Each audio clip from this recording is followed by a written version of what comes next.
வணக்கங்க. திருப்பூர் மாவட்ட ஓட்டல் உரிமை சங்கத்தினுடைய செயலாளர் எஸ் நாகராஜன் பேசுறேங்க. ஹோட்டல் திருப்பூர் விஜயன் ஹோட்டல் வச்சிருக்கேன், ரமணாசன் ஹோட்டல் வச்சிருக்காங்க.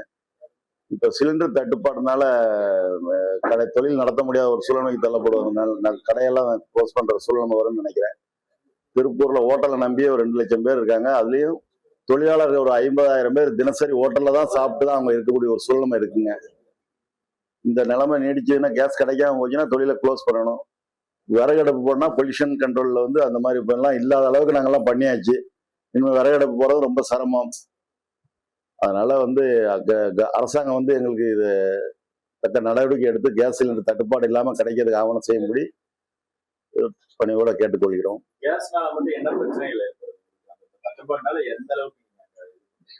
கேஸ் தட்டுப்பாட்டுனால கொடுக்கக்கூடிய ஐட்டங்கள் நாங்களாம் கொடுக்க முடியாத சூழ்நிலை, தோசை எல்லாம் போட முடியாத சூழ்நிலை வருதுங்க.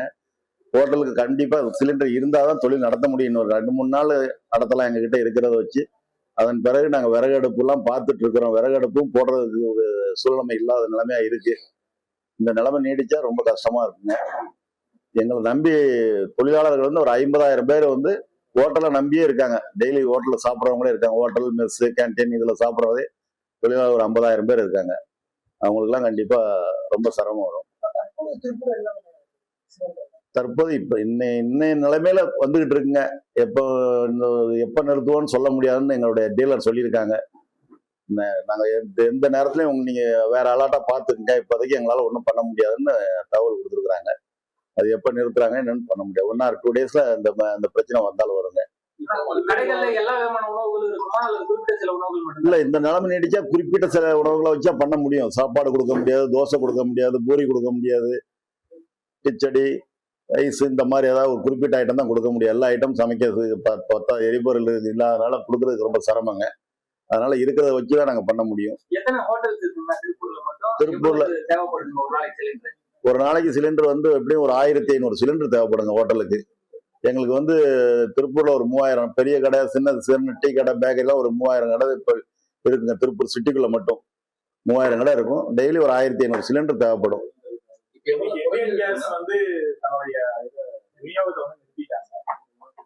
நாங்க இந்தியன் கேஸ் வாங்காதனால எங்களுக்கு பிரைவேட் கேஸ் வாங்கிட்டு இருக்கிறோம். அதனால வந்துட்டு இருக்கு. இந்தியன் கேஸ் நிறுத்தினா திருப்பூர்ல இன்னும் எங்களுக்கு தகவல் வரல. ஆனா எப்ப வேணாலும் நிறுத்துவோம்னு சொல்லிட்டாங்க. உங்களுக்கு கொடுக்கறது எப்ப இது பண்ண முடியாது, நீங்க வேற ஏதாவது ஏற்பாடு பண்ணிக்கங்கன்னு சொல்றாங்க. நாங்க இப்போ விறகடுப்பை நோக்கி போய்கிட்டு இருக்கிறோம். அதுல பண்ண முடியுமான்னு ட்ரையல் பாக்குறோம். இன்னைக்கு தான் கொண்டு எங்களுக்கு வச்சிருக்கிறோம். ரெகுலரா 1500 சிலிண்டர் தேவைன்னு இப்போ எவ்வளவு குறைச்சிருக்காங்க? இல்ல, இதுவரைக்கும் தட்டுப்பாடு நேற்று வரைக்கும் நார்மலா சப்ளை ஆயிட்டு இருக்குதுங்க. ஆமாங்க. தட்டுப்பாடு இனிமேல் வந்தால் அது சம்பந்தமா என்ன அடுத்த கட்ட நடவடிக்கைக்கு விறகடுப்பை பயன்படுத்துறதா இல்ல மின் சாதனங்கள் அடுப்பை பயன்படுத்துறதாங்கிறத யோசிக்கணும். ஆனா உங்க டீலர்ஸ் பொறுத்த வரைக்கும் எப்ப வேணா நிறுத்துவோங்கிற ஒரு அறிவிப்பு கொடுத்துட்டாங்க, சொல்லிட்டாங்க. ஆனா விறகடுப்புக்கு போறதுக்கான இது இருக்குங்களா, அல்லது ஆல்ரெடி அந்த ப்ராசஸ் ஸ்டார்ட் ஆயிடுச்சுங்களா? விறகடுப்புனா சில ஐட்டங்கள் தயார் பண்ண முடியும். தோசை எல்லாம் போட முடியாது. தோசை அடுப்புல விறகடுப்புல போறது சாத்தியக்கூறு கிடையாது. பழைய மாதிரி எல்லாம் இப்ப கிடையாதுங்க. இப்ப நவீனமானதுனால விறகடுப்புல தோசை போட முடியாது. சமையலுக்கு அனைத்து ஐட்டம் செய்யறது ரொம்ப சிரமங்க. ஒரு சில சாதங்கள் வடிச்சு வெரைட்டி ரைஸ், கிச்சடி, உப்புமா இந்த மாதிரி தான் பண்ண முடியும். சைனீஸ் தந்தூரி ஐட்டம் இதெல்லாம் பண்ணவே முடியாதுங்க. கேஸ் இல்லைன்னா அதெல்லாம் செய்யவே முடியாது. எங்களுக்கு இதுக்கு எப்படியும் மிக விரைவில் இந்த தட்டுப்பாடு இல்லாம கொடுக்கறதுக்கு சிலிண்டருடைய விநியோகம் தடையில்லாம எங்களுக்கு கிடைக்கிறதுக்கு சப்ளை செய்யறதுக்கு அரசு நடவடிக்கை எடுக்க வேண்டும் எங்களுடைய கோரிக்கை, பணிவான கோரிக்கை. மதுரையை பொறுத்த வரைக்கும் இந்த கேஸ் தட்டுப்பாடு காட்டி 3 நாள் லீவ் விட்டாங்க. கோயம்புத்தூரை பொறுத்த வரைக்கும் 4 to 2 மணி நேரம் கடை சாத்த சொல்லிட்டாங்க. திருப்பூர்ல நீங்க என்ன மாதிரி அறிவிப்புகள்? திருப்பூர்ல நாங்க இன்னைக்கு மீட்டிங் போடுறோம். எல்லாம் எங்க அனைத்து உறுப்பினரையும் கூப்பிட்டு மீட்டிங் போட்டு நாங்க நாளைக்கு தான் கோரிக்கையை நாங்க வெளியே இது கொடுக்க முடியுங்க. இன்னைக்கு எல்லாரையும் நாங்க கூப்பிட்டுருக்கோம். இன்னைக்கு சாயந்தரம் மீட்டிங் போட்டு நாளைக்கு உங்களுக்கு ஷார்ட் சப்ளை வரல. சாஃப்ட் சப்ளை வந்தா எங்க சங்க நிர்வாகிகள் உறுப்பினர்கள் இது வரைக்கும் எங்ககிட்ட ஒரு சில பேர் தான் சொல்லியிருக்காங்க.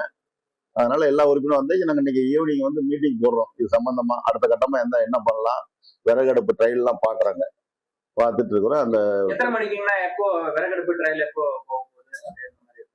அது ஒவ்வொருத்தரும் தனிப்பட்ட முறையில் அவங்க இதெல்லாம் பாக்குறோம். அந்த மாதிரி இது பண்ண முடியாது. திருப்பூர்ல பொறுத்த வரைக்கும் ஷார்ட் சப்ளை வரக்கூடிய சூழல் ஓவராலா எத்தனை தொழிலாளர்கள் பாதிப்பு? ஹோட்டல் தொழிலாளர்கள் எப்படி பார்த்தீங்கன்னாலும் ஒரு 10,000 பேர் 15,000 பேர் இருப்பாங்க ஹோட்டலில் வேலை பார்க்குறவங்க. 15,000 தொழிலாளர்கள் பாதிப்பாங்க. ஹோட்டல் அடைச்சா சம்பளம் கொடுக்க முடியாது. நாங்கள் சம்பளம் கொடுக்காம என்ன வச்சு பண்ண முடியுமே தவிர அவங்களுக்கு சம்பளம் கொடுத்து லீவ் கடை அடைக்கணும் பண்ண முடியாதுங்க.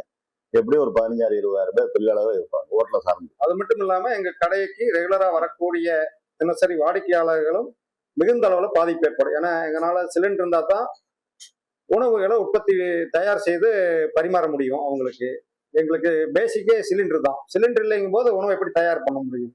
அதுல சில மிகுந்த சிரமங்கள் ஏற்படும்.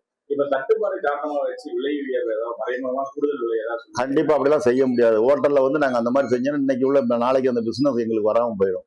அந்த மாதிரி ஹோட்டல்ல வந்து நாங்க இன்னைக்கு தட்டுப்பாடு இருக்கு அதனால ரேட்டை கூட்டி இருக்கோம்னு நாங்க செய்ய மாட்டோம்.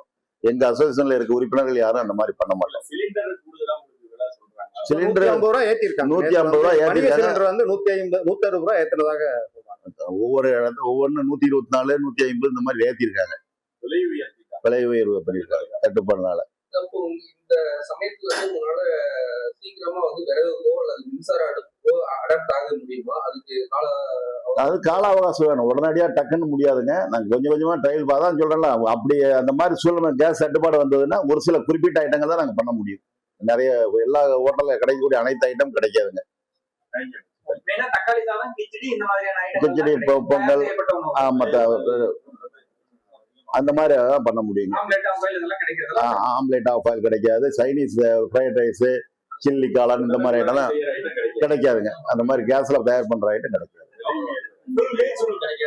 ஃபுல் மீல்ஸ் கண்டிப்பா கிடைக்காது. அடுத்த 2 நாட்களுக்கு மட்டும்தான் உணவுகள்ல இருக்கக்கூடிய அந்த இதெல்லாம் செயல்படும். எங்களுடைய இப்ப இருக்க ஸ்டாக் இந்த 2 நாளைக்கு பிரச்சனை இல்லை. அதன் பிறகு எப்படி சிலிண்டர் சப்ளை பண்ணாங்கன்னா பண்ண முடியும். இல்லைன்னா நாங்க அதுக்கு மாற்று ஏற்பாடா சில ஒரு குறிப்பிட்ட உணவை வச்சு பண்ண முடிஞ்சா பண்ணுவோம். கடையை லீவ் விட வேண்டியதான், லீவ் விட்டுற வேண்டியது.